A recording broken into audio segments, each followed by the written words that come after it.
Hello everyone, welcome to our YouTube channel. This is Anil Kumar. हम पढ़ रहे हैं रिलेशन और फंक्शन, जिसमें हमने रिलेशन कर लिया है। चलिए आज फंक्शन को शुरू करते हैं। ये हमारा चैनल है। हाँ जी, क्लास में क्या पढ़ेंगे? रिलेशन एंड फंक्शंस, जिसमें रिलेशन हमने कवर कर लिया था। आज हम फंक्शन के बारे में पढ़ेंगे। चलिए सबसे पहले देखते हैं what is a function. Function की डेफिनेशन क्या होती है। उससे पहले रिलेशन एक बार रिवाइज करवा देता हूँ। रिलेशन हमने क्या पढ़ा था? Any subset of A cross B is called a relation. इससे आगे एक स्टेप बढ़ते हैं और देखते हैं फंक्शन क्या होता है। A relation from a set A to a set B is said to be a function if every element of a set A has one and only one image in set B। अब इसका मतलब क्या हुआ, देखिए समझते हैं इसको। वो क्या कहना चाह रहा है? वो कह रहे हैं a function is a special type of relation। सबसे पहली बात तो ये है कि जो हमारा फंक्शन होगा वो भी एक रिलेशन ही होगा। कहां से कहां? फ्रॉम ए टू बी, एक ए सेट से बी सेट तक। लेकिन इसमें एक खास बात होगी, इसमें हमारे पास एक खास प्रॉपर्टी होगी, एक कंडीशन होगी। वो क्या कंडीशन लगाई? In which every element of set A is related to set uniquely।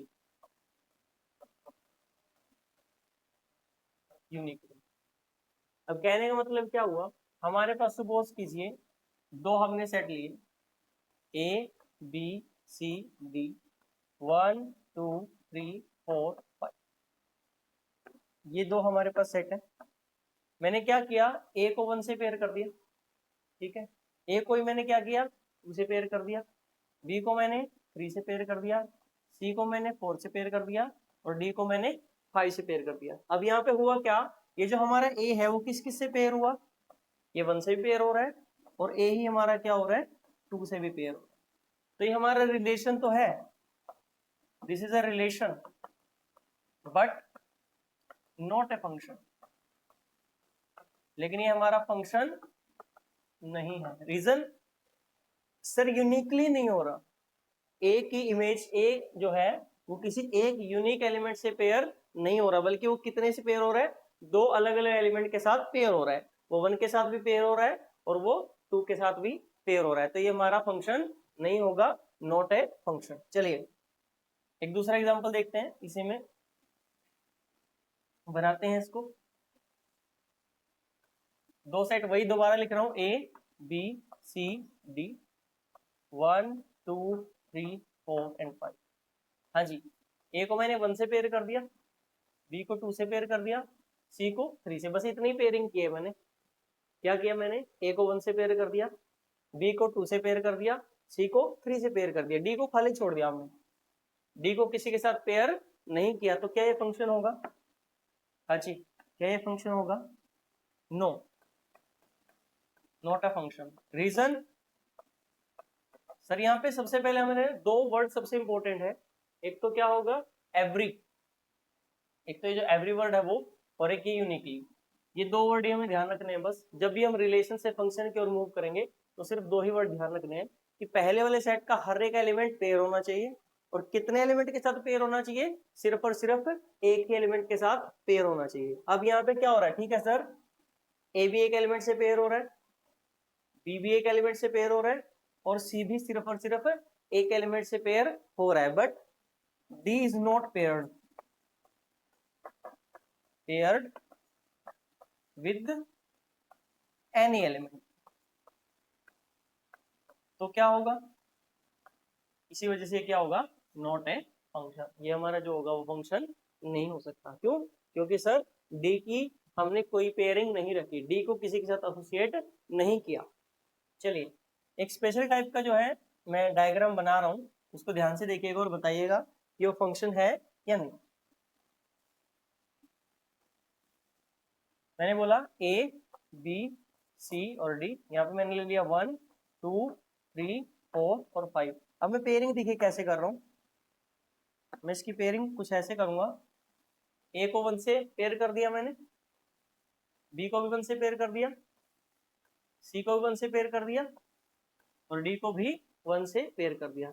ए को किसके साथ पेयर किया, 1 के साथ, बी को किसके साथ पेयर किया, 1 के साथ, सी को किसके साथ पेयर किया, 1 के साथ, और डी को भी किसके साथ पेयर किया, 1 के साथ।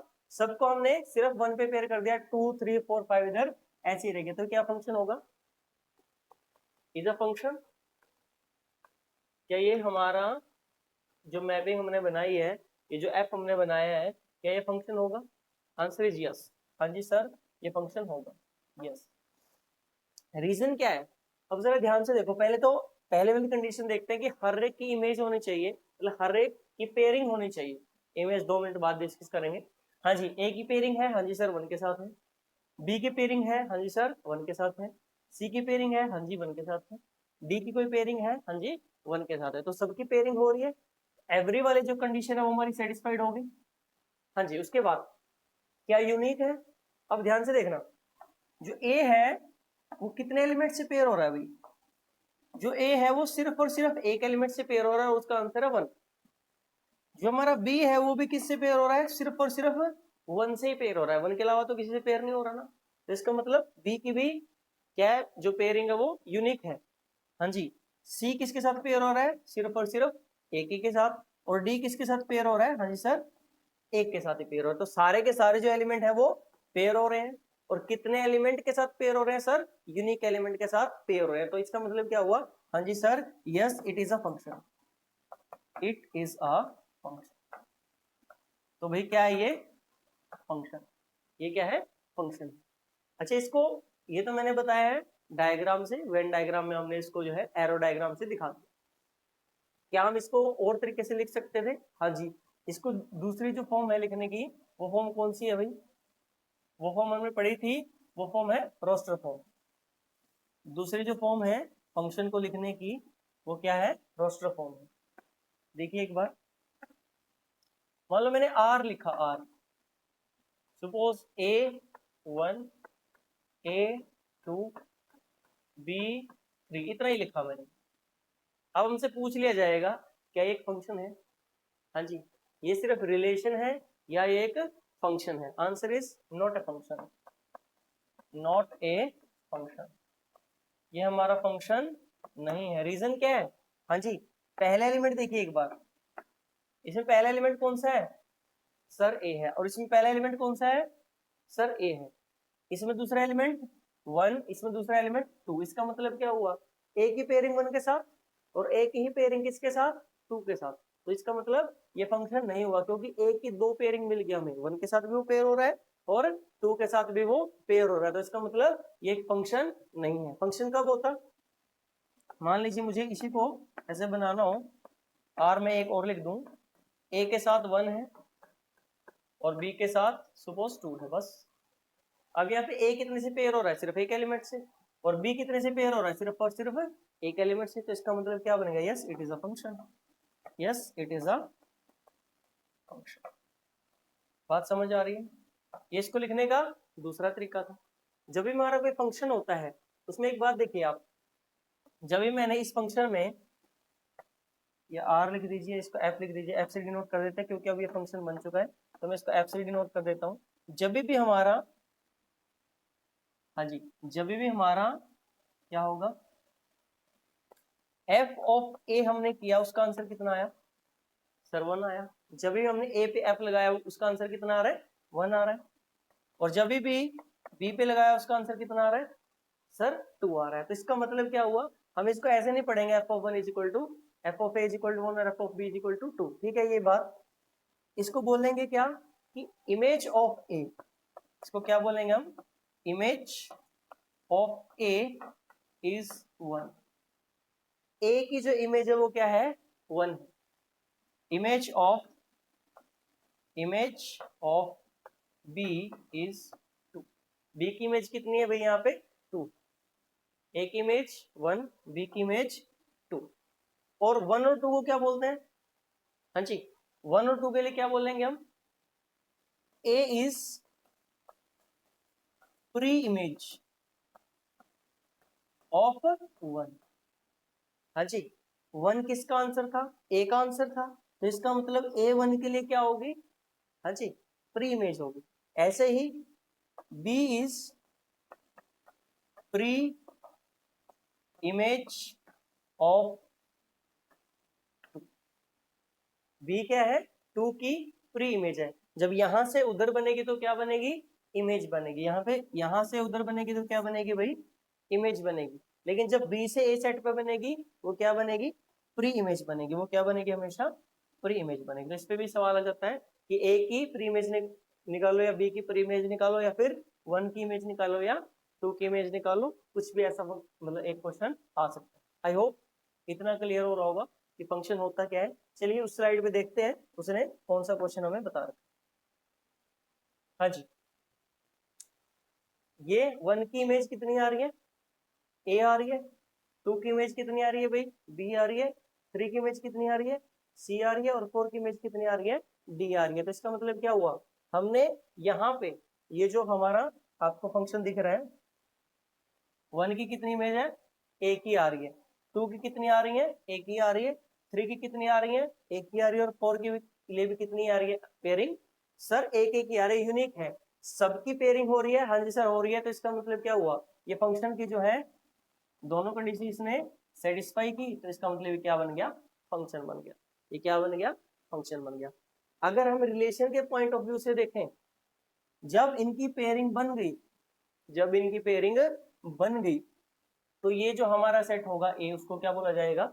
डोमेन बोला जाएगा। और ये जो हमारा दूसरा सेट होगा उसको क्या बोला जाएगा? कोडोमेन बोला जाएगा। उसको क्या बोला जाएगा? कोडोमेन बोला जाएगा। चलिए डोमेन और कोडोमेन को थोड़ा सा आगे और अच्छे से समझते हैं। हाँ जी, हाँ जी, डोमेन का मतलब क्या होता है?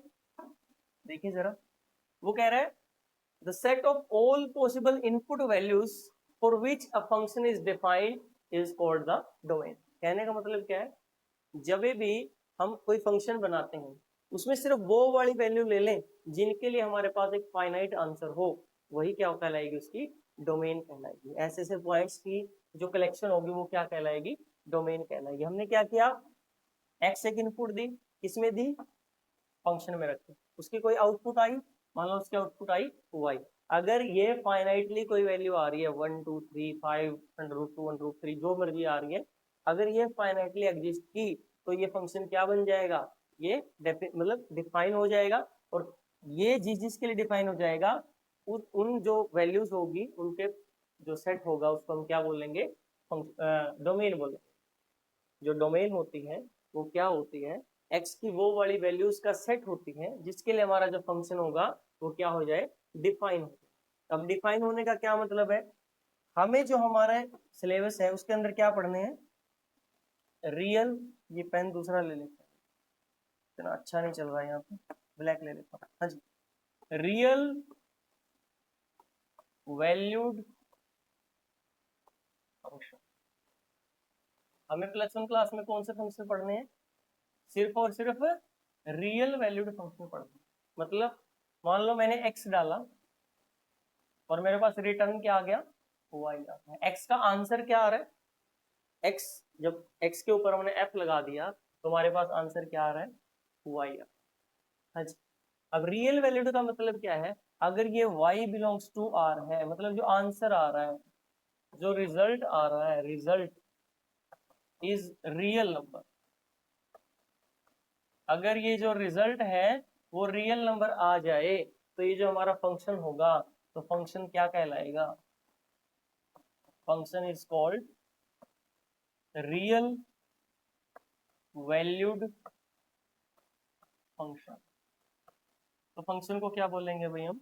ये जो हमारा सर फंक्शन हमने बनाया वो क्या बन जाएगा? रियल वैल्यूड फंक्शन बन जाएगा। आपको एक एग्जांपल से बताता हूँ। मान लो एफ ऑफ एक्स आपने बनाया √(x). क्या बनाया? √(x). अब एफ ऑफ जब 0 निकालोगे इसका मतलब क्या है? जहां जहां आपको x दिख रहा है वहां आपको क्या पुट करना है? सर 0 पुट करना है। √0 की वैल्यू कितनी होती है? 0 होती है, एक रियल नंबर है। एफ ऑफ 1 कितना होगा? सर अंडर रूट ऑफ 1, इसका मतलब 1। अब मैं एफ ऑफ 4 की बात करूंगा, अंडर रूट ऑफ 4, इसका आंसर क्या हो गया भाई? 2 हो गया। क्या मैं इसमें can be put x equals to -1? क्या हम x की जगह -1 रख सकते हैं? रख के देखते हैं क्या मिलेगा।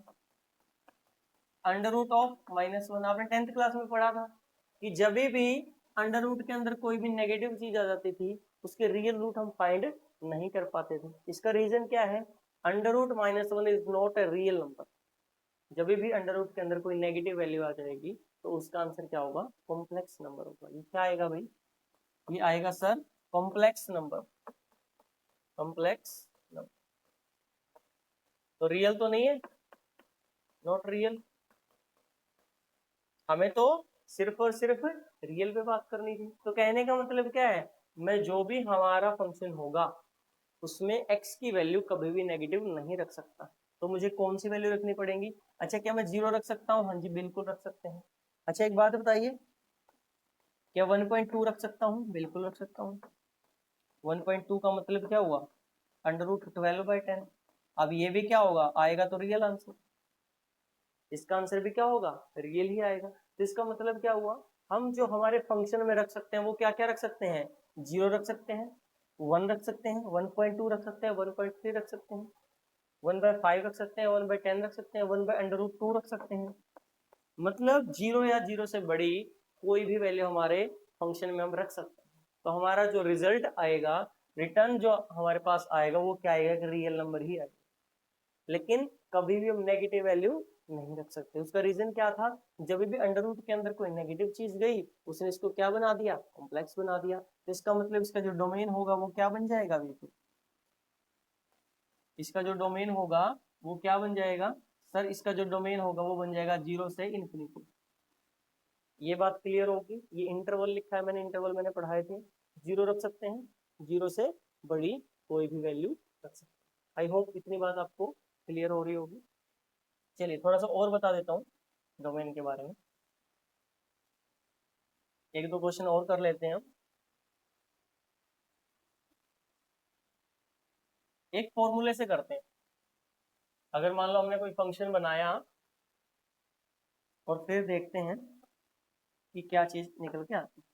मान लो मैं एक फंक्शन बनाना चाहता हूँ x+1। हाँ जी, x का आंसर क्या आ रहा है? उसमें एक ऐड हो जाएगा। कहां से कहां? एक a सेट है फ्रॉम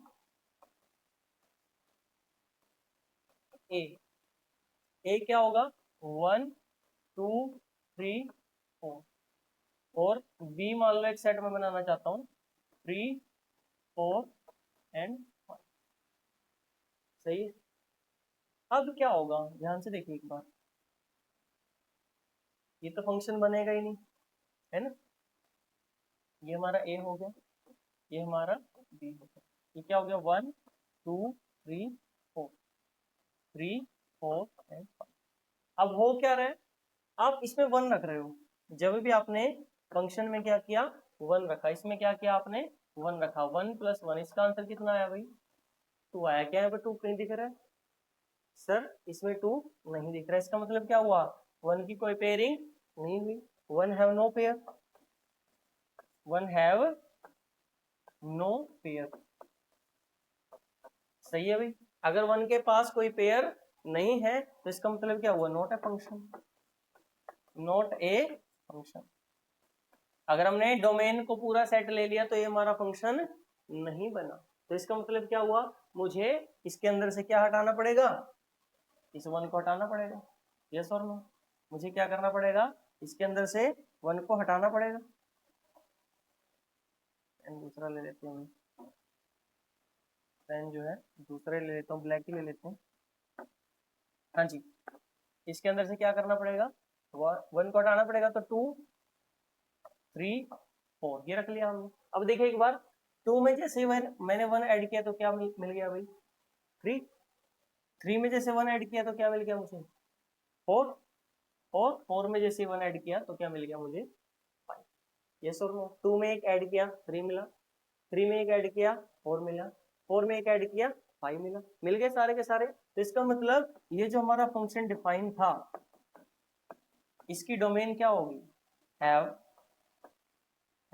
डोमेन। इसकी डोमेन क्या हो सकती थी भाई, इसका डोमेन सर ये सेट हो सकती थी 2 3 एंड 4। ये पूरा सेट इसकी डोमेन नहीं हो सकती। ये जो पूरा ए सेट लिखा है ये इसकी डोमेन नहीं हो सकती, बल्कि इसकी डोमेन में इस हिसाब से कौन आएगा, 2 3 एंड 4 आएगा।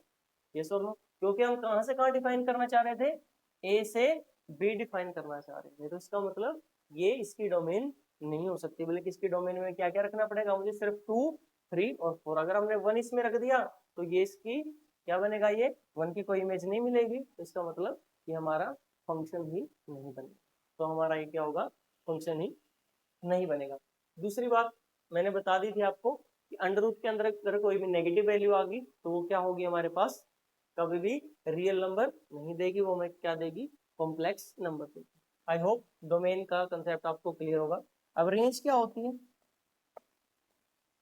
रेंज का मतलब होता है आउटपुट। हाँ जी, रेंज का क्या मतलब होता है, आउटपुट।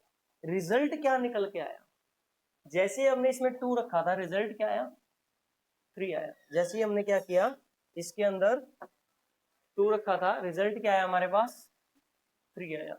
जैसे ही 3 रखा रिजल्ट क्या आया, 4 आया। और जैसे ही 4 रखा रिजल्ट क्या आया, 5 आया। तो इसका मतलब क्या हुआ, ये जो आप सेट देख रहे हो दैट इज 3 4 एंड 5, ये हमारी क्या है भाई सर, रेंज है। ये हमारी क्या है, रेंज है। जो रिजल्ट्स आए हैं वो हमारी क्या होती है, रेंज होती है। फाइंड करने का तरीका सिर्फ आप ये देख लीजिए क्या क्या रिजल्ट आया हुआ है, वो हमारा क्या बन जाएगा, रेंज बन जाएगा। एक क्वेश्चन कर लेते हैं रेंज के ऊपर।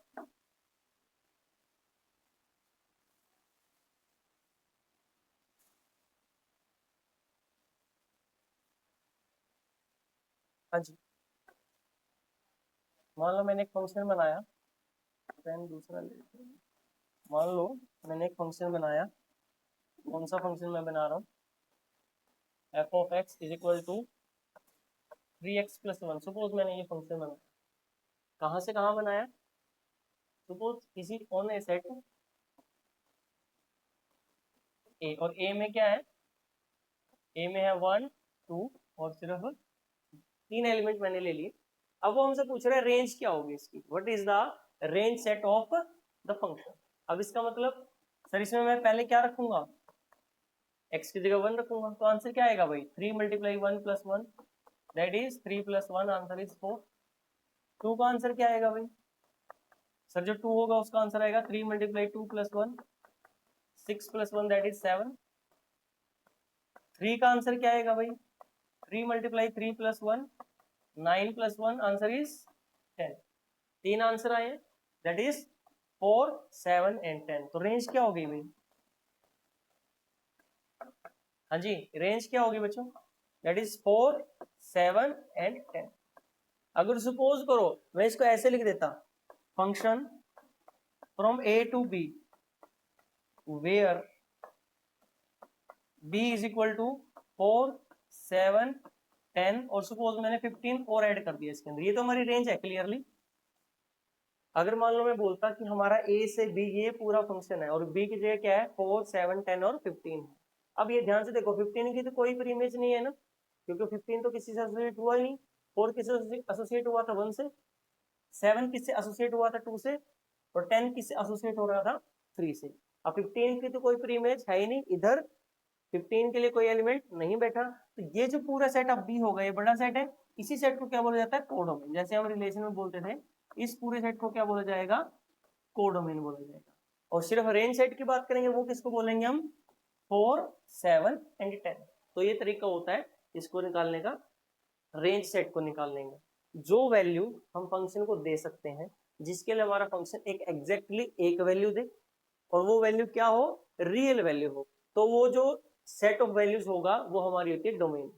जो आंसर आएगा, जो जो रियल नंबर हमारे आंसर्स आ सकते हैं डोमेन के हर एक नंबर को रखने के बाद, तो वो जो सेट होगा वो सेट क्या कहलाता है, रेंज सेट कहलाता है। आई होप डोमेन और रेंज का कंसेप्ट आपको क्लियर होगा। चलिए अब कुछ जो टाइप्स के फंक्शन है वो हम पढ़ लेते हैं। हाँ जी, सबसे पहले कौन सा फंक्शन है, दैट इज आइडेंटिटी फंक्शन। सबसे पहले कौन सा फंक्शन पढ़ना है हमें? Identity function. कौन सा फंक्शन पढ़ना है भाई? Identity function. आइडेंटिटी फंक्शन क्या होता है? आइडेंटिटी का मतलब जो वैल्यू हमने डाली है वही वैल्यू हमारे पास रिटर्न आ गई। देखिए, let R be set of real numbers. इस आर का क्या मतलब है भाई? क्योंकि आर तो रिलेशन के लिए भी यूज करते हैं हम, लेकिन यहाँ पे इसका मतलब है सेट ऑफ रियल नंबर। कहाँ से कहाँ है ये? जो वैल्यू डालेंगे वो भी क्या होगी? रियल नंबर होगी, और जो आंसर आएगा वो भी क्या आएगा? रियल। क्या इसका आंसर है? सर हमने एक्स डाला और रिजल्ट भी क्या आया? एक्स ही आया। मान लो हमने क्या किया, वो यहाँ पे 1 डाला, रिजल्ट भी क्या आ रहा है? 1 आ रहा है। फिर हमने क्या किया, मान लो यहाँ पे हमने 2 डाला, रिजल्ट भी क्या आ रहा है? 2 ही आ रहा है। फिर हमने क्या किया, मान लो -0.5 डाला, रिजल्ट भी क्या आ रहा है? -0.5 ही आ रहा है। जो हम डाल रहे हैं वही हमारे पास आंसर रिटर्न में आ रहा है। तो वो क्या बन जाएगा? For all x belongs to R. अगर जो रिजल्ट हमने डाला और वही हमारे पास रिटर्न में आ गया, उसी फंक्शन को क्या बोलते हैं हम? आइडेंटिटी फंक्शन बोलते हैं। क्या बोलते हैं? Identity function. एक बात बताइए, जो भी आप रियल नंबर ले रहे हो वही आपके पास रिटर्न में आ रहा है। मान लो आपने √2 डाल दिया, रिजल्ट भी क्या आया? √2 आया। 0 डाल दिया, रिजल्ट भी क्या आया? 0। अगर रियल नंबर डाले तो रिजल्ट भी क्या आ रहा है? रियल नंबर ही आ रहा है, क्योंकि वही रिजल्ट दोबारा से रिटर्न में आ जाएगा। तो इसका मतलब कितनी वैल्यू हम रख सकते हैं? सारे के सारे रियल वैल्यू इसमें रख सकते हैं। और जो वैल्यू हम रख सकते हैं एक्स की, उसी को क्या बोलते हैं? डोमेन। तो इसीलिए इसकी जो डोमेन होगी वो क्या होगी भाई? Set of real number. ये सीधी सीधी पूछी जाएंगी और हमें जो आगे काम करने में इसकी हेल्प लगेगी। तो इसलिए इसको बड़ी ध्यान से समझना है। स्पेशल टाइप के कुछ हमारे पास फंक्शन है जो +1 क्लास में है। तो आइडेंटिटी फंक्शन होता है, अगर मैं इसको ऐसे डिफाइन कर दूं, f of x equal to x, ये क्या होता है? Identity function. हाँ जी। इसकी डोमेन क्या होती है भाई? सेट ऑफ रियल नंबर, क्योंकि इसको कहीं भी किसी रियल नंबर पे दिक्कत नहीं है। जो आप डाल रहे हो वही रिजल्ट में आ रहा है। हाँ जी। रिजल्ट क्या आ रहा है? अभी मैंने बोला कि रियल नंबर डाला और वही रिटर्न में वापिस आ गया। तो जो रिजल्ट आता है उसी को हम क्या बोलते हैं? रेंज सेट बोलते हैं। तो रेंज क्या होगी इसकी? सेट ऑफ रियल नंबर्स होगी। रेंज क्या होगी भाई? Set of real numbers. और अब हमें देखना होता है दूसरा सेट कहां तक डिफाइन है? सेट ऑफ रियल नंबर्स तक डिफाइन है। तो कोडोमेन क्या होगी? सेट ऑफ रियल नंबर्स होगी। 3 बातें यहां से क्लियर होगी। अब देख लेते हैं इसका ग्राफ। देखिए इसका ग्राफ क्या होगा। जब भी आपने 0 डाला तो वैल्यू क्या आई भाई? 0 आई। जब भी आपने 1 डाला तो रिजल्ट भी क्या आया? सर 1 आया। जब भी आपने 2 डाला रिजल्ट भी क्या आया? 2। जब आपने यहाँ से 3 डाला तो रिजल्ट भी क्या आया? 3 आया। यहाँ पे 3 है और यहाँ पे ये वो वाली वैल्यू जो आप डाल रहे हो, और ये जो वर्टिकल लाइन से हम दिखा रहे हैं ये कौन सी वैल्यू है जो आ रही है। यहाँ से एक्स एक्सिस से हम वैल्यू डाल रहे हैं और वाई एक्सिस से हमारे पास वैल्यूज आ रही है। जैसे हमने 4 डाला रिजल्ट भी क्या आया? 4। नेगेटिव में भी सेम काम, जब -2 डाला तो रिजल्ट भी कितना आया? -2। जब -4 डाला तो रिजल्ट भी कितना आया? -4 आया। जब -6 डाला तो रिजल्ट भी कितना आएगा? -6 आएगा। तो इसका मतलब क्या हुआ? ये एक स्ट्रेट लाइन बनेगी। जब हम सारे पॉइंट्स को मिलाएंगे तो ये क्या बनेगी? स्ट्रेट लाइन बनेगी। इस साइड भी इंफिनिटी की तरफ जा रही है और इस साइड भी है इंफिनिटी की तरफ जा रही है, क्योंकि रियल नंबर तो कभी खत्म होंगे नहीं। जितने आप रियल नंबर डालते जाओगे उतनी ये एक्सटेंडेड होती जाएगी। तो ये क्या बनेगी भाई? इसका जो ग्राफ होता है आइडेंटिटी फंक्शन का वो क्या होता है? स्ट्रेट लाइन होता है। ग्राफ क्या होता है इसका? स्ट्रेट लाइन होता है। देखिए इसको ध्यान से, की पॉइंट में लिखा हुआ है the graph is a straight line that passes through the origin. जो ओरिजिन से पास करती है। ओरिजिन क्या होता है भाई?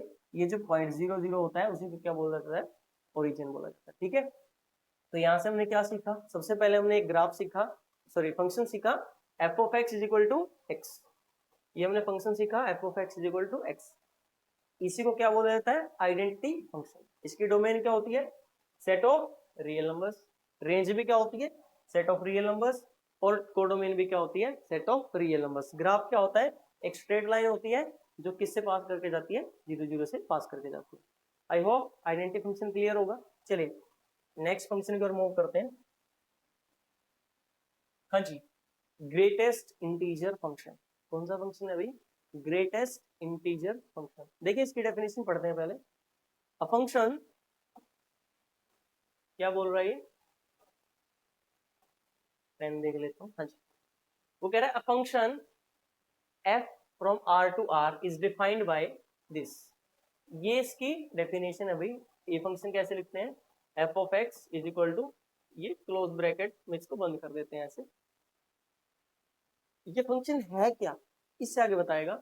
x belongs to r real number से है, assumes the value of the greatest integer less than or equal to x, such function is called greatest integer function। इसका कहने का क्या मतलब है, वो कह रहा है मान लीजिए आपने 1.2 रखा, इस फंक्शन में क्या रखा आपने 1.2 रखा, तो ये क्या करेगा, ये जो क्लोज ब्रैकेट होगी उसका क्या करेगी, वो कहेगी कि आपने नंबर लाइन देखो, ये 0 है, ये 1 है, इधर 2 है, इधर 3 है, इधर 4 है, इधर -1 -2 और माइनस का ऐसे। अब वो कह रहा है आपने 1.2 रखा, वो कह रहा है 1.2 अगर इंटीजर होता तो इसका आंसर वही इंटीजर आ जाता, लेकिन अगर वो इंटीजर नहीं है तो उससे छोटा सबसे पहला इंटीजर आप देख लो, क्योंकि बड़ा तो वही होगा ना। इधर क्या हो रहा है, ये घट रहे हैं, ये कम होते जा रहे हैं, उधर क्या है ये बढ़ रहे हैं, बड़े होते जा रहे हैं। अब हमें क्या करना है, लेफ्ट साइड चलना है, मतलब छोटों की तरफ चलना है, और अगर छोटे में जो सबसे पहले मिलेगा वही क्या होगा, ग्रेटेस्ट इंटीजर होगा। तो वो कह रहा है 1.2 का जब आप आंसर निकालने जाओगे 1.2 कहाँ होगा भाई, यहाँ से होगा ना। अब 1.2 से जब इधर आया तो देखिए हमारे पास सबसे पहले क्या मिलेगा, हमें सबसे पहले जो इंटीजर मिलेगा वो क्या मिलेगा, 1 मिलेगा। तो इसका मतलब इसका आंसर भी क्या हो जाएगा सर, इसका जो आंसर होगा वो भी क्या हो जाएगा, 1 हो जाएगा। ऐसे मान लीजिए आपने बोला कि इसमें 0.5 डाल दीजिए, इसमें क्या करें 0.5 डाल दें। अब 0.5 कहाँ होगा, यहाँ कहीं से होगा। इससे जब लेफ्ट की तरफ जाओगे सबसे पहला कौन सा इंटीजर आएगा सर, वो तो 0 आएगा, तो इसका आंसर क्या हो जाएगा, 0 हो जाएगा। ऐसे ही मान लो, अब इसको ध्यान से समझना, -1.5 आपने देखा, कौन सी वैल्यू आपने देखी, -1.5, -1.5 का आंसर क्या आएगा, -1.5 इंटीजर नहीं है, उससे लेफ्ट की तरफ जाएंगे, -1.5 कहाँ होगा भाई, -1.5 -2 और -1 के बीच में होगा।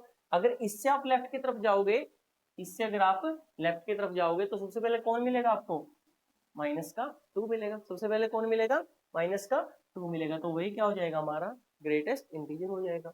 ऐसे ही मान लो आपने बोला -0.4 -2.4, इसका आंसर क्या होगा, ये -3 और -2 के बीच में होगा। अब अगर आप -2 से इधर आ रहे हो तो सबसे पहले कौन सा इंटीजर मिलेगा सर, वो तो -3 मिलेगा। आई होप इतनी बात क्लियर होगी आपको।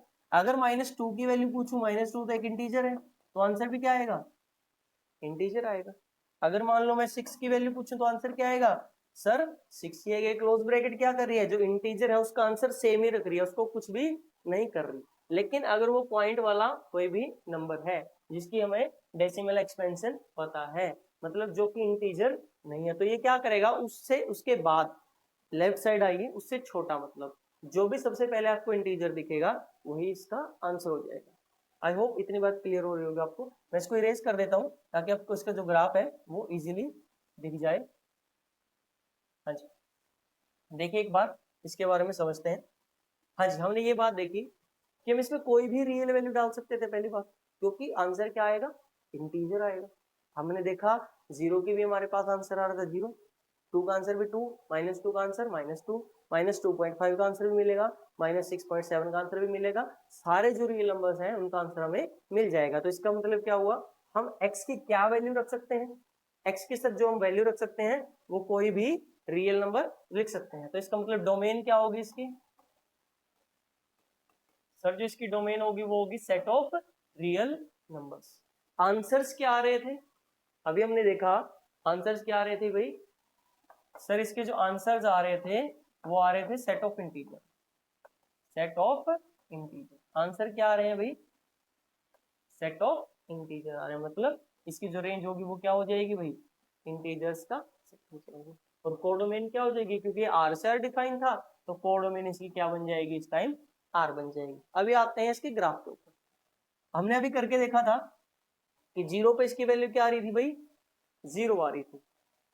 जब तक ये 1 नहीं था, 1 और 0 के बीच में हमें ग्रेटेस्ट इंटीजर निकालना है, मतलब 0.9 था, इधर होगा 1 के पास, लेकिन इससे हमें छोटी वैल्यू चाहिए। जब इससे छोटी वैल्यू हमने देखी तो सबसे पहला इंटीजर कौन सा आया सर, 0 आया। 0.5 इधर था, उसका आंसर भी कितना आया सर, 0 आया। इसका मतलब क्या है, कि अगर ये 0 से बड़ा और 1 से छोटा था तो इसका आंसर क्या आ रहा था, 0 आ रहा था।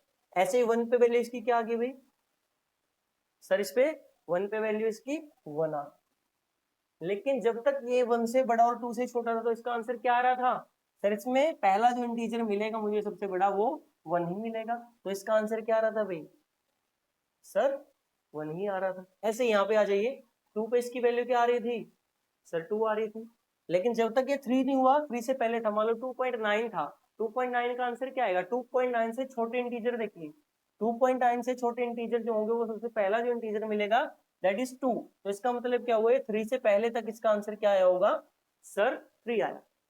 ऐसे यहाँ पे आ जाइए, जब तक ये 0 से छोटा और -1 से बड़ा था, -1 पे इसका आंसर क्या आएगा, -1 पे इसका आंसर माइनस का 1 ही आएगा, लेकिन जब तक ये 0 से छोटा और -1 से बड़ा था तो इसका आंसर क्या आएगा, 0 के बाद में, मतलब उस साइड लेफ्ट साइड अगर हम देखेंगे सबसे पहले कौन सा इंटीजर आएगा दैट इज माइनस का 1, तो हमेशा इसका आंसर क्या हो रहा है यहाँ पे माइनस का 1 हो रहा है, यस और नो। ऐसे देखेंगे कि -1 से छोटा और -2 से बड़ा, तो इसका आंसर क्या आएगा हमेशा भाई माइनस का 2 आएगा सर। तो ऐसे ऐसे जो है ये एक सीढ़ी बनती जाएगी, और इसी फंक्शन को क्या बोला जाता है, फ्लोर फंक्शन भी बोलते हैं। इसी फंक्शन का भाई जो दूसरा नाम होगा वो क्या होता है, फ्लोर फंक्शन। आई होप आपको जो है ग्रेटेस्ट इंटीजर फंक्शन समझ में आ गया होगा। ग्रेटेस्ट इंटीजर फंक्शन का काम होता है किसी भी रियल वैल्यू को इंटीजर में कन्वर्ट करना। अगर वो इंटीजर है तो हमारा आंसर क्या आ जाएगा, इंटीजर आ जाएगा, लेकिन अगर वो इंटीजर नहीं है तो आप क्या करोगे, जो एक्स है उससे छोटा जो आपको इंटीजर देखना है, लेकिन सबसे जो पहले आए, इसका मतलब हुआ वो छोटे नंबर्स में सबसे बड़ा इंटीजर, उससे आपको लेफ्ट साइड चलना है, राइट साइड नहीं चलना, क्योंकि राइट साइड तो उससे इनफाइनाइट मैनी इंटीजर जो होंगे वो बड़े निकल जाएंगे। तो हमें क्या करना है, जो नंबर हमें चाहिए जिसका हम ग्रेटेस्ट इंटीजर निकाल रहे हैं उससे लेफ्ट साइड चलिए आप, तो जो सबसे पहले आपको इंटीजर दिखे वही उसका आंसर हो जाएगा। तो ये काम किसका था, ग्रेटेस्ट इंटीजर फंक्शन का। इनकी डोमेन, इनकी रेंज ये आपसे डायरेक्ट पूछता है।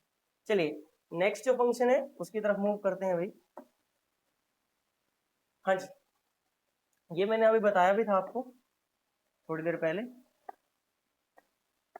क्या फंक्शन है, F of x is equal to under root of x. Under root of x बहुत इंपॉर्टेंट है भाई, मोस्ट इंपॉर्टेंट रहेगा ये।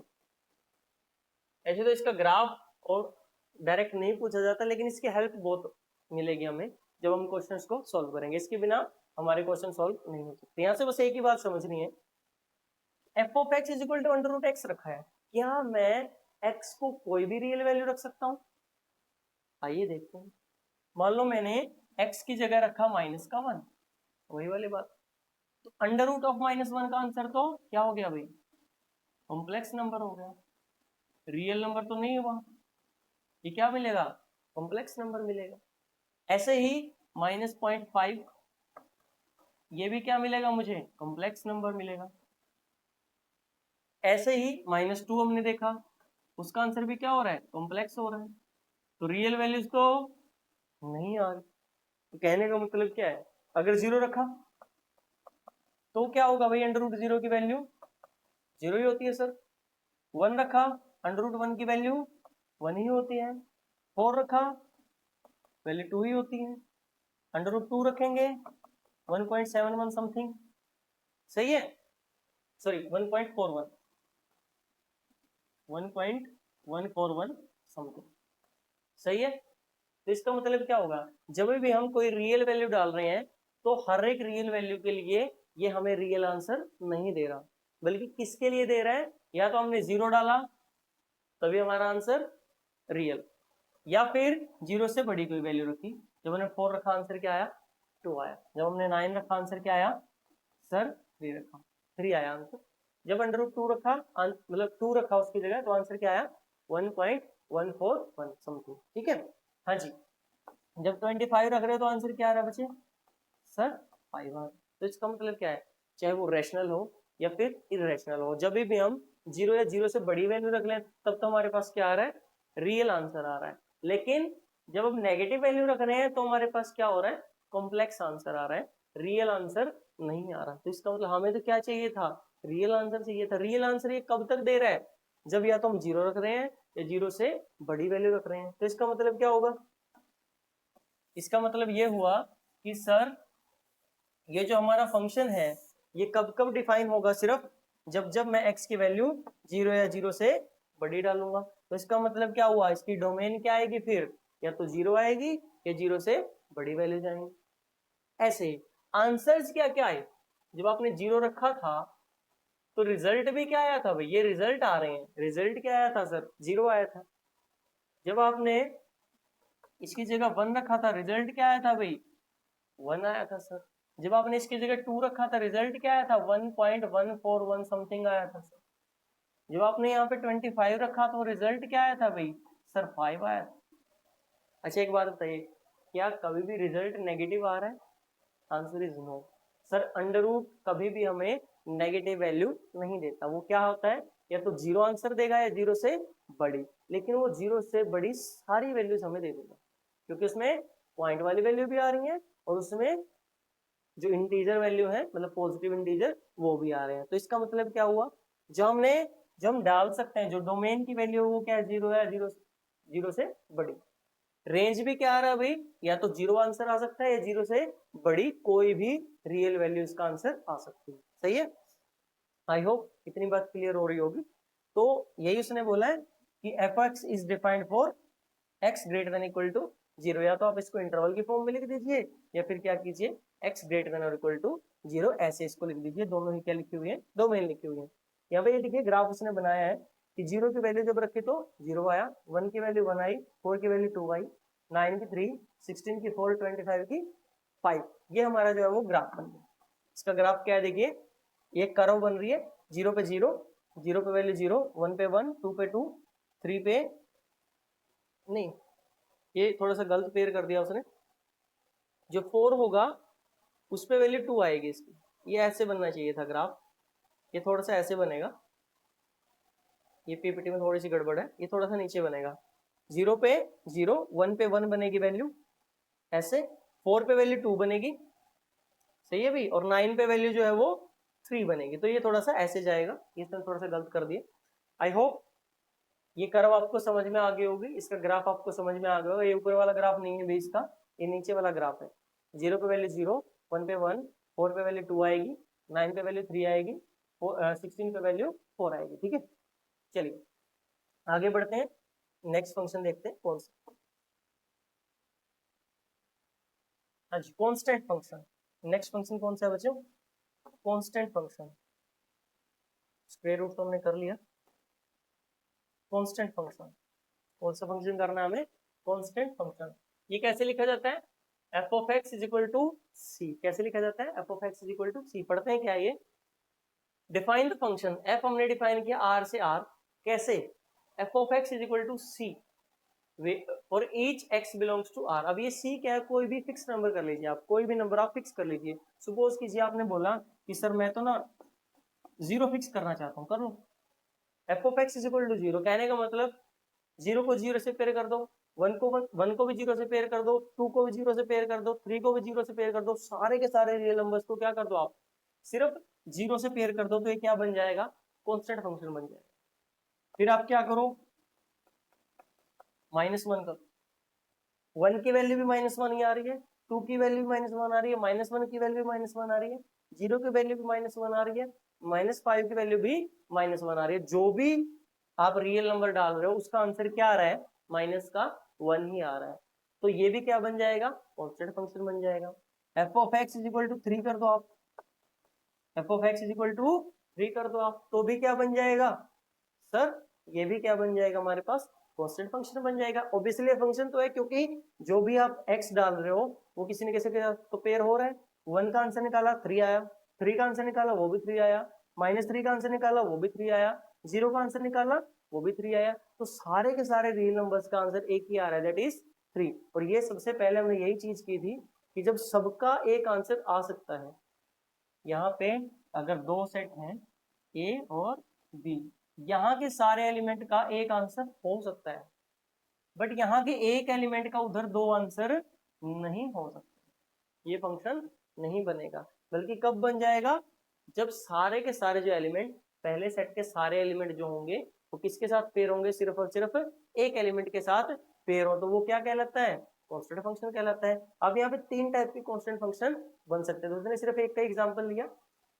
हाँ जी, पहले इसकी डोमेन और रेंज देख लेते हैं। अब एक बात बताइए, जब भी आपने कोई कांस्टेंट फिक्स कर दिया, सारे के सारे रियल नंबर पे वैल्यू तो वो सेम ही दे रहा है। यहाँ पे मैंने 0 फिक्स किया तो सारे रियल वैल्यू के लिए क्या आंसर देगा, 0, और 0 क्या है, एक रियल नंबर है।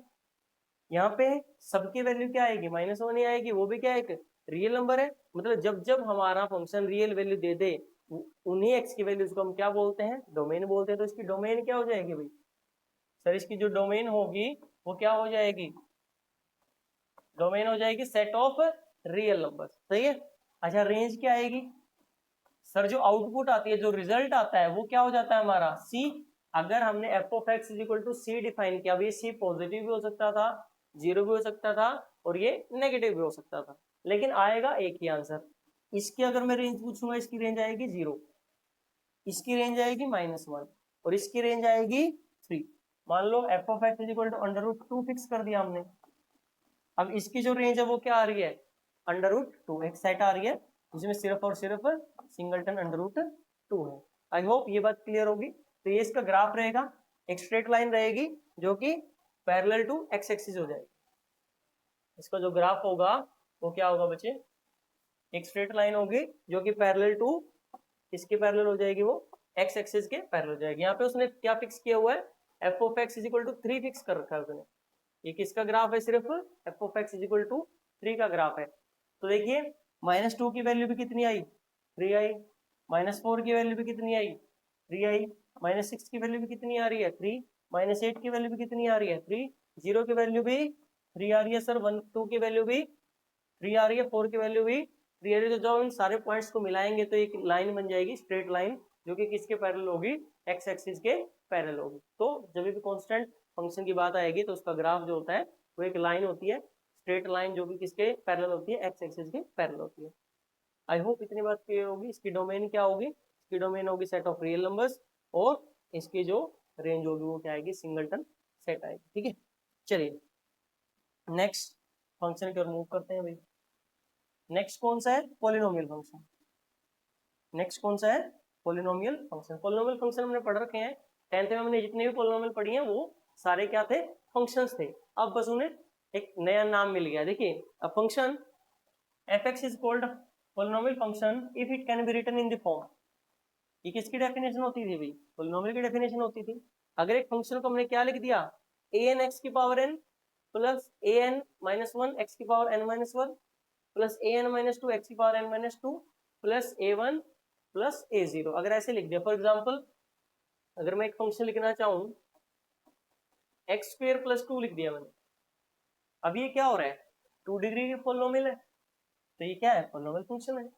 अगर मान लो मैंने लिख दिया x + 2, अब ये क्या है, लीनियर पॉलिनोमियल है, तो इसका मतलब पॉलिनोमियल फंक्शन तो है ही। जब भी आंसर हमारा एक पॉलिनोमियल आ रहा है, x का आंसर क्या आ रहा है, एक पॉलिनोमियल आ रहा है, तो वो क्या बन जाएगी, पॉलिनोमियल फंक्शन बन जाएगी। वो क्या बन जाएगी भाई, पॉलिनोमियल फंक्शन बन जाएगी। चलिए, अब यहाँ पे बस 10th क्लास वाला ही जो है काम वो रिवाइज करवा रखा है उसने। n is called the degree of the polynomial. यहाँ पे जो n होगी वो क्या कहलाएगी, डिग्री ऑफ द पॉलिनोमियल कहलाएगी। अ पॉलिनोमियल कैन हैव 1 और मोर टर्म्स। टर्म्स तो कितनी भी हो सकती हैं उसमें, डिपेंड अपॉन द डिग्री। अगर डिग्री n है तो उसमें टर्म्स कितनी होंगी, n+1 होगी। The highest power of x is the degree. The graph of polynomial function is a smooth curve without breaks. हाँ जी, ये बात इंपॉर्टेंट है भाई, जो भी पॉलिनोमियल फंक्शन होगा उसका ग्राफ क्या होता है, एक स्मूथ कर्व होता है, ऐसे कोई भी ब्रेक उसमें नहीं आएगा, स्मूथली चलेगी। वो हो कैसे भी सकती है, लेकिन स्मूथली चलेगी, उसमें कोई भी ब्रेक बीच में नहीं आएगा। The polynomial are defined for all real numbers. जो पॉलिनोमियल होती हैं वो क्या होंगी, सारे के सारे रियल नंबर के लिए डिफाइन होंगी। तो इसका मतलब क्या हुआ, अब हम जीरोज नहीं निकाल रहे पॉलिनोमियल के बाद, ध्यान रखना, बस आंसर निकाल है। तो आंसर तो कोई भी निकाल सकते हो। मान लो इसमें मैं कोई भी रियल वैल्यू पुट करता हूँ तो आंसर क्या आएगा हमारे पास, रियल तो आएगा। x+2 में मतलब रियल नंबर में 2 जोड़ रहा हूँ, आंसर क्या आ रहा है, रियल नंबर ही तो आ रहा है। तो इसका मतलब डोमेन क्या हो जाएगी इसकी, हाँ जी, डोमेन क्या हो जाएगी, डोमेन तो sir set of real number हो जाएगी। चाहे जो मर्जी पॉलिनोमियल फंक्शन हो, उसकी डोमेन तो पक्का क्या आएगी, सेट ऑफ रियल नंबर्स आएगी। लेकिन रेंज डिपेंड करेगी किस फंक्शन की हम रेंज निकाल रहे हैं। पोलिनोमियल फंक्शन में भी डिग्री वाइज और हमें चेक करके देखना पड़ेगा कि आंसर्स क्या क्या आ सकते हैं, ठीक है। जो जो हमारे आंसर्स आ सकते हैं वही हमारा क्या हो जाएगा, वही हमारी रेंज हो जाएगी, ठीक है। तो डोमेन इसकी डेफिनेटली हम बोल पाएंगे कि इसका जो डोमेन होगी वो क्या होगी, सेट ऑफ रियल नंबर होंगे, लेकिन जो हमारी रेंज होगी वो हमें डिसाइड करनी पड़ेगी। फॉर एग्जांपल अगर मैं इसकी रेंज की बात कर रहा हूँ तो इसकी तो रेंज क्या होगी, सारे के सारे रियल नंबर आ जाएगी, क्योंकि सारे रियल नंबर में 2 ऐड करोगे तो 0 का आंसर 2 आ रहा है, -2 का आंसर 0 आ रहा है, -1 का आंसर 1 आ रहा है, -2 का आंसर 0 आ रहा है, सही है। तो यहाँ पे तो क्या होगा, सारे के सारे रियल नंबर हो जाएंगे। लेकिन अगर मैं इसकी रेंज की बात करूंगा, x² + 2 की रेंज की बात करूंगा, अब ध्यान से देखो x² क्या होगा, 0 है 0 से बड़ा आएगा, तो इसमें अगर मैं 2 ऐड करूंगा तो ये क्या आएगा, 2 है 2 से बड़ा, तो इसका मतलब इसकी रेंज क्या होगी, या तो ये 2 आएगी या 2 से बड़ा। तो रेंज जो होगा वो हमारी पॉलिनोमियल के ऊपर डिपेंड करेगा कि क्या उसकी रेंज आएगी। लेकिन डोमेन हमारी कन्फर्म है कि डोमेन तो क्या होती है, पॉलिनोमियल फंक्शन की सेट ऑफ रियल नंबर्स ही होती है, सही है। ये जो है कुछ फंक्शंस के एग्जांपल दे रखे हैं उसने जो कि पॉलिनोमियल फंक्शन है। अब एक एग्जांपल दिखा 5x² - 3x + 7, इसकी डिग्री 2 है, क्वाड्रेटिक पॉलिनोमियल है। -2x³ + 4x - 1, ये क्यूबिक पॉलिनोमियल है। तो ये सारे के सारे किसके एग्जांपल है, अभी हमारे ये एग्जांपल है पॉलिनोमियल फंक्शन के। अच्छा कांस्टेंट देखिए एक बार, f(x) = 7, ये कांस्टेंट फंक्शन भी है और ये पॉलिनोमियल फंक्शन भी है, यस और नो। इसकी डिग्री कितनी है, 0। तो कांस्टेंट फंक्शन जो होता है वो अपने आप में एक पॉलिनोमियल फंक्शन भी होता है, लेकिन उसकी डिग्री कितनी होती है, 0 होती है। उसकी डिग्री कितनी आएगी भाई, 0 आएगी। ये एक फंक्शन का ग्राफ दिखा रखा है, ग्राफ भी जो है वेरी करेगा जैसे हम उसकी डिग्री चेंज कर देंगे। तो ग्राफ ऐसे कोई मतलब फाइनाइट ग्राफ एक ही ग्राफ नहीं बनेगा कि सारी पॉलिनोमियल फंक्शन का एक ही ग्राफ बनेगा। जैसे पीछे हमने देखा ग्रेटेस्ट इंटीजर का ग्राफ बन रहा था, हमने देखा था कि वो स्टेयर्स बन रही थी, सीढ़ी बन रही थी। ऐसे आइडेंटिटी का ग्राफ देखा था कि वो एक स्ट्रेट लाइन बन रही थी पासिंग थ्रू द ओरिजिन। ऐसे आप जो भी क्वाड्रेटिक मतलब सॉरी पॉलिनोमियल ग्राफ होगा उसके लिए कोई मतलब पर्टिकुलर ये नहीं बोल सकते कि इसका यही ग्राफ बनेगा, ठीक है। तो वो डिपेंड करेगा कि कौन सी पॉलिनोमियल आप ले रहे हो, तो पॉलिनोमियल वाइज उसका जो ग्राफ होगा वो अलग अलग बन जाएगा। जैसे अगर हमने मान लो लीनियर पॉलिनोमियल लिखी तो उसका स्ट्रेट लाइन बनेगी, ठीक है। लेकिन अगर हमने क्वाड्रेटिक रखी तो उसका क्या बनेगी, पैराबोला बनेगी। और ये हमने क्यूबिक रखी तो इसका जो है एक स्मूथ ग्राफ बन गया अलग। तो ग्राफ अलग अलग होंगे। तो सबसे पहले हमने बस यही देखना था इसमें कि अगर x का आंसर कोई पॉलिनोमियल आ रही है तो वो क्या बन जाएगा, पॉलिनोमियल फंक्शन बन जाएगा। उसकी पक्का डोमेन क्या होगी, सेट ऑफ रियल नंबर्स होगी। इसका जो ग्राफ होगा वो पक्का क्या आएगा, कंटिन्यूअस ग्राफ आएगा। इतनी बात हमें देखनी थी। रेंज हमें डिपेंड करेगा कि फंक्शन कौन सा है तब निकालेंगे, ग्राफ भी इसके ऊपर ही डिपेंड करेगा कि क्या आएगा, ठीक है। चलिए नेक्स्ट जो है उसकी तरफ मूव करते हैं। नेक्स्ट फंक्शन कौन सा है, हाँ जी मॉडुलस फंक्शन, बहुत इंपॉर्टेंट है भाई। ये भी जो फंक्शन है वो बहुत इंपॉर्टेंट फंक्शन है। हाँ जी देखिए एक बार लिखा कैसे जाता है इसको, the modulus function is defined as f(x), और ये दो वर्टिकल लाइन के बीच में भाई हमने x को बंद कर दिया, इसी को क्या बोलते हैं हम, मॉडुलस फंक्शन।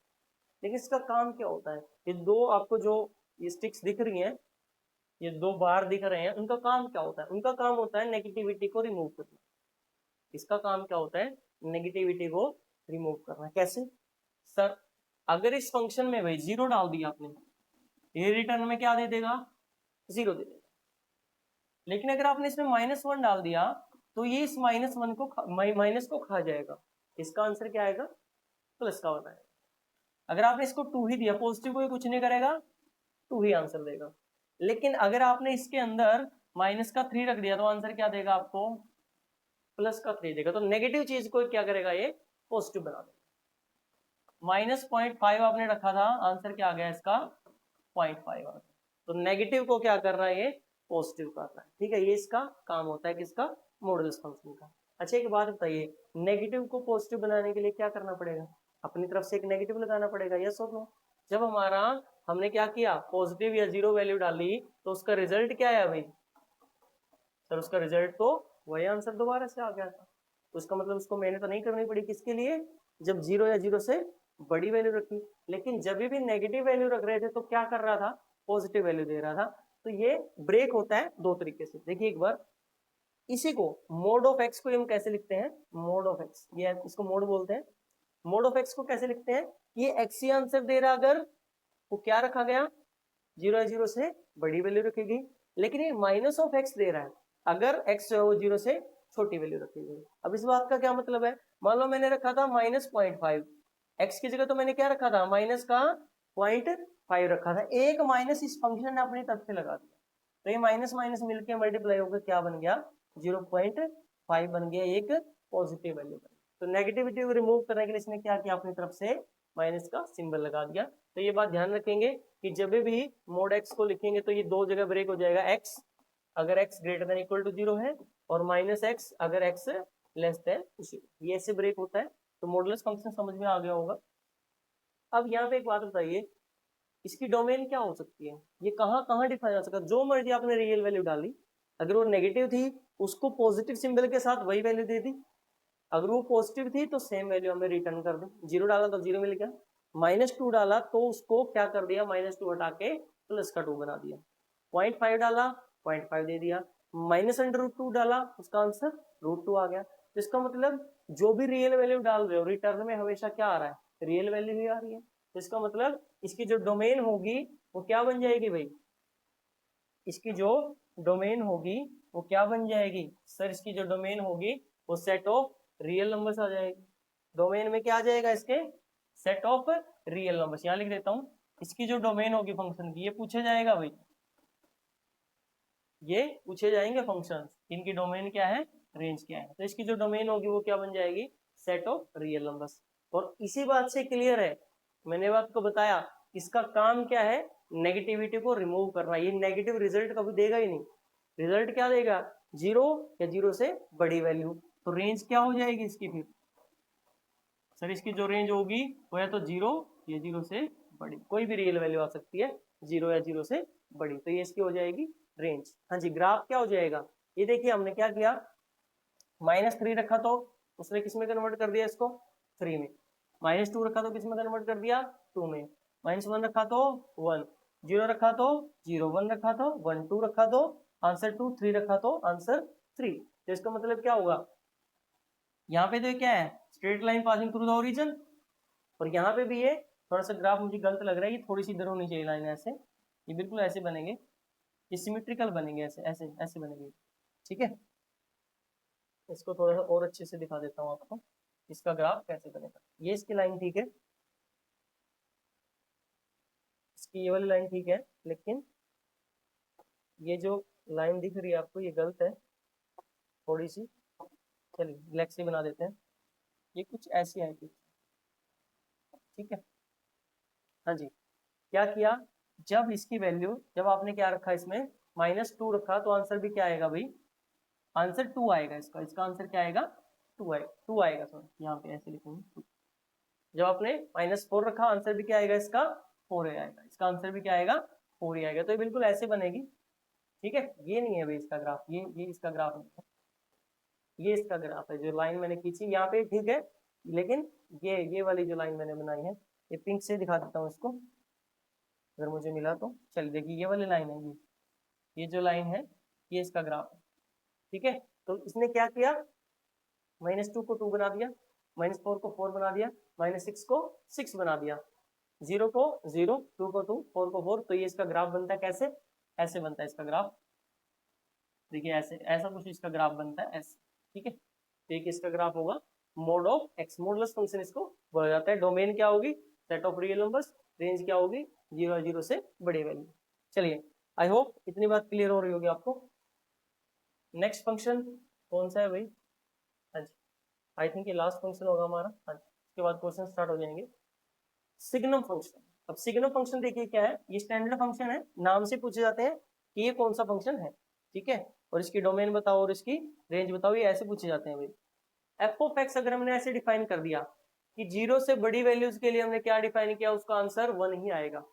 अगर आप उसमें 1 डाल रहे हो फिर भी आंसर 1 आएगा, 2 डाल रहे हो फिर भी आंसर 1 आएगा, 3 डाल रहे हो फिर भी आंसर 1 आएगा, 2.5 डाल रहे हो फिर भी आंसर 1 आएगा। सिर्फ 0 पे आंसर 0 आएगा, और 0 से छोटी वैल्यू के लिए मतलब -1 के लिए -1, -0.5 के लिए -1, -3 के लिए भी वैल्यू -1। अगर ये वाला फंक्शन हमने डिफाइन कर दिया, पहले बात ये फंक्शन है, हाँ जी, सारी रियल वैल्यू से पेयर हो जाएंगी। बड़ी वैल्यू, जीरो से बड़ी वैल्यू के लिए आंसर क्या आ रहा है, 1 यूनिक आंसर आ रहा है। जीरो के लिए आंसर 0 आ रहा है। जीरो से छोटी के लिए एक आंसर आ रहा है -1, तो सबका आंसर आ रहा है, तो इसका मतलब ये फंक्शन तो है। अब डोमेन क्या होगी, जो मर्जी आप रियल वैल्यू डाल दो, या तो वो 0 से बड़ी होगी, ये वो 0 होगी, ये 0 से छोटी होगी। तो सबको मैंने वैल्यू दी है ना, एक को वैल्यू 1 दी है, फिर 0 दिया, फिर -1 दिया, तो इसको गड़बड़ कहीं पे नहीं है, अनडिफाइंड ये कहीं पे नहीं हो रहा है, ऐसा नहीं बता पा रहे, किसी भी वैल्यू के लिए ऐसा नहीं कर पा रहे कि उसका आंसर हमें ना पता। अब जो मर्जी नंबर सोच लीजिए, मान लो आपने सोचा -1000, -1000 का आंसर कितना होगा, -1। आपने सोचा 2 करोड़, 2 करोड़ का आंसर भी क्या होगा, 1 होगा। तो सबका आंसर है, कितना भी बड़ा नंबर हो, कितना भी छोटा। √2 की वैल्यू 0 से बड़ी होती है, उसका आंसर कितना आएगा सर, 1 आएगा। √5 की वैल्यू 0 से बड़ी है, तो उसका आंसर भी कितना आएगा, 1 आएगा। -√3, -√3 0 से छोटा है, तो इसका आंसर भी कितना आएगा, -1 आएगा। सही है, तो इसका मतलब इसकी डोमेन क्या होगी, फिर इस फंक्शन की जो डोमेन होगी वो क्या हो जाएगी भाई, सेट ऑफ रियल नंबर्स हो जाएगी। सही है, हाँ जी। रेंज क्या आएगी, जो रिजल्ट हमें मिला, सिर्फ 3 ही तो रिजल्ट मिले यहाँ पे, या तो उसका आंसर 1 हो सकता है, या उसका आंसर 0 हो सकता है, या उसका आंसर -1 हो सकता है। 3 ही आंसर हो सकते थे। तो रेंज सेट में क्या आ जाएगा, इसके रेंज सेट में आ जाएगा 1, 0 और -1। सिर्फ 3 एलिमेंट आएंगे इसकी रेंज में, 1, 0 और -1। इसी को बोलते हैं भाई सिग्नम फंक्शन। इसका नाम क्या है, ध्यान रखिएगा, बच्चों को नाम ध्यान नहीं रहता भाई, इसका नाम है सिग्नम फंक्शन। हाँ जी, देखिए एक बार, सिग्नम ऑफ 5 देखा हमने, उसका आंसर कितना आ रहा है, 1, 0 का आंसर 0, -3 का आंसर -1। ठीक है, अब इसका ग्राफ लेते हैं। दो चीजें मैंने आपको बता दी जो सबसे इंपॉर्टेंट है, डोमेन है इसकी set of real numbers, range है इसकी 3 एलिमेंट आएंगे इस रेंज सेट में, 1, 0 और -1। चलिए एक बार इसका जो है ग्राफ देख लेते हैं, इसका ग्राफ क्या बना। देखिए भाई, 0 से बड़ी वैल्यू के लिए हमारे पास आंसर क्या आ रहा है, ये जो आपको ग्रीन लाइन दिख रही है, हाँ जी, 1 का आंसर भी 1, 2 का आंसर भी 1, 3 का आंसर भी 1। सिर्फ ये इसका ये जो खाली सर्कल है, इसका मतलब क्या है, इसको इंक्लूड नहीं किया हमने, मतलब 0 पे ये वैल्यू नहीं है, बल्कि 0 पे कौन सी वैल्यू है, 0 ही है सर। और 0 से छोटी वैल्यू के लिए क्या आएगा, फिर से ये 0 पे इंक्लूड नहीं है, लेकिन 0 से जस्ट छोटे नंबर के लिए भी इसका आंसर क्या आएगा, -1। -1 पे इसका आंसर -1 आ रहा है, -2 पे -2 आ रहा है, -3 पे भी -3 आ रहा है। तो देखिए इसमें ब्रेक है, यहाँ पे 0 नहीं लिया, फिर 0 ले लिया, फिर 0 नहीं लिया, तो ऐसे है। मतलब ये अगर मैं ग्राफ बनाऊं तो ये कुछ ऐसे है, ठीक है भाई। लेकिन ये वाला पॉइंट सिर्फ यहाँ है ना, तो यहाँ है ना यहाँ है, तो कॉन्टिन्यूस ग्राफ नहीं है, ये ब्रेक है इसमें 0 के ऊपर। सही है, तो ये सिग्नम फंक्शन का ग्राफ था। आई होप आपको ये सेशन पसंद आया होगा। ये कुछ इंपॉर्टेंट जो थे स्पेशल टाइप के फंक्शन थे भी, इनके डोमेन, इनकी रेंज और इनका ग्राफ अच्छे से कर लीजिएगा। इन्हीं की हेल्प से जो है हमारे क्वेश्चन हो पाएंगे, IIT JEE नीट जो भी हो वहाँ पे इनका यूज होता है। तो ये हाई लेवल पे भी आपके जो ग्राफ है वो काम आएंगे, लेकिन सबसे इंपॉर्टेंट जो रहेगा डोमेन और रेंज रहेगा। इनकी डोमेन और रेंज आपको पता होना चाहिए, फिर ही आप हमारे जो क्वेश्चन है वो हो पाएंगे। Thank you very much.